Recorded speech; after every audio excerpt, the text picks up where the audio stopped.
Good day, Sir Gerald here, your learning buddy, and welcome to our English 10 Quarter 1 Module number 3 lesson on the elements of a short story, which is under the milk, appraise the unity of plot, setting, and characterization in a material viewed to achieve the writer's purpose. This is for week number 4, so please stay tuned. Let's begin with the learning targets. The first one is to identify and label the elements of the story or the short story, which is very common already to many of you. The second one, analyze a story to determine its elements. Write a narrative story through story map. And lastly, you will be creating a timeline on the movie shown, or you can create a timeline using your own story. That's it. Let's guess for this activity. I want you to identify the following based on your prior knowledge. I know you have the idea about it. What element of a story might be described as the series of related events? That's number 1. What's your answer? You may choose from the 4 choices. Any guesses? Very good! The answer is plot. It is described as the series of related events, the structure or the organization, and it has also its components or its elements. The answer is plot. Good job. Next, let's have the second one. This is the problem of the plot, which is also known as which short story element? Again, it is known as the problem of the plot. Is it the exposition, the theme, a conflict, or characterization? What is your answer? You may comment. Good job! The answer is conflict. Opposition ties incidents together and moves the plot. Not merely limited to arguments, conflict can be any form of struggle the main character faces. And we will be able to learn the different types of conflict later on. So please continue watching. Let us now study the elements of a story or the elements of a short story. Again, as what I've told you, it's not new to everybody, but we will have to dig deeper or to have an in-depth understanding of the different elements. The first one would talk about the characters. Of course, you know that these are the people or the actors in the story.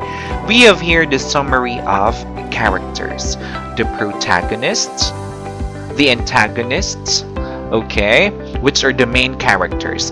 But we have the flat character, the one who is not very developed. The round character, static character, dynamic character, stock character, and foil character. These are commonly used or these are observed especially in short stories or even in the movies that you're watching. Again, these are the characters. Let's now move on to the characterization. There are descriptions, or these are descriptions of individuals in a story. We have different ways to develop a character. We have 5. The first one is through physical description. The character's speech, thought, and actions. The speech, thoughts, and actions of other characters. Eye-awakening situations. And lastly, direct statement about characters. All of these would develop the character. Next, we have setting. Time and location that a story takes place. When examining how setting contributes to a story, there are multiple aspects to consider. We can have there the location, the place, the time, weather condition. You have there the social condition, and probably tone may have its influence. Or sorry, mood may have its influence. Okay? Alright, so these are some of the things that you have to consider. Don't just rely on the time and location or the date itself. Again, we're done with setting. The third one would be the plot. How the author arranges the events to develop the basic idea. It is planned, a logical series of events having the beginning, the middle, and end. But of course, it has its elements, which we will discuss further later on. The short story usually has one plot, so it can be read in one sitting. Okay, so again, we are now familiar with plot. And as what we have discussed or we have reviewed earlier, it is the sequence of events in a story or series of events in a story. There are parts of a plot. The first one is exposition, the beginning of the story, wherein the characters, the background, and the setting are introduced. The rising action, wherein the story becomes complicated. The conflict there is emerging, wherein it reaches the highest point or the point of crisis in the plot. That's the climax.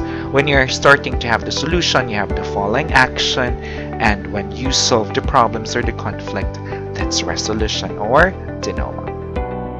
Now, we have the conflict here. As what we have reviewed earlier, conflict is the problem, or conflict is equal to the problem in the story or the problem that the characters of the story is facing. So we have there the different points, man versus man, man versus self, and so on, which we will discuss after the few parts here. Okay, because we will have to study first the types of conflict, which are internal, that's man versus himself, wherein he's struggling with his decision and anything that he has to do. And when we have the external conflict, it's struggle with the force outside. External, if we have there, outside.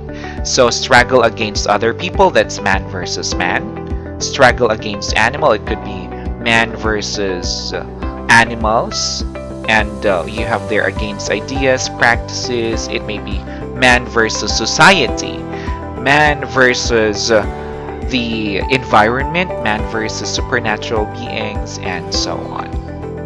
Okay, those are the types of conflict. Now, let's do the point of view. This refers to the storyteller, from whose point of view the story is being told by the narrator. So, narrator portrays great contributions to the point of view of the story. Is he part of the story? Let's find out. There are different components of point of view. The first one, we have first person, wherein if you can see in the story that it uses I, me, and we. That's the first person. Second person, if the narrator addresses the reader or some other assumed you. Okay. The third person, the story told by a narrator who sees all the action, and it has two parts. The first one is, it may be called as limited, and then the other one is omniscient. So let's try to reveal that after this slide. You'll be able to discuss them too. Okay, so the first one is limited. Point of view for a beginning writer to use. It funnels all action through the eyes of a single character. And when we have omniscient, that means it's godlike. The narrator knows everything about the story or about the characters. The two point of views from letter D and letter E are not actually common, but when we have their innocent eye, you can see there too. Okay, story through child's eyes. And stream of consciousness, most likely technique where the author told the story based on the character's flow. Okay, so it's just like in details regarding characters. Now we have the theme. It's very common, or it's very simple, sorry. The central message and underlying meaning of a fictional piece. So it's the central message, what the author wants you to know or what the author wants us to learn. It may be a broad idea about life and usually not stated, but it can be inferred by your readers. Okay, so it uses, most of the time, it uses various figures of speech, most likely symbolisms. Okay, and then comparisons for both simile and metaphor. It may provide us exaggerations and so on.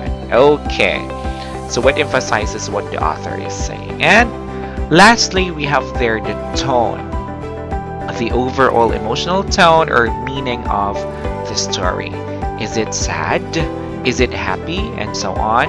You may be able to identify that through reviewing the choice of the words, the expressions, the grammar choices, and also maybe the theme. Okay, if there are background songs or background musics in the story, then that's possible for tone. Now, if you don't have questions, let's try to apply what you have learned.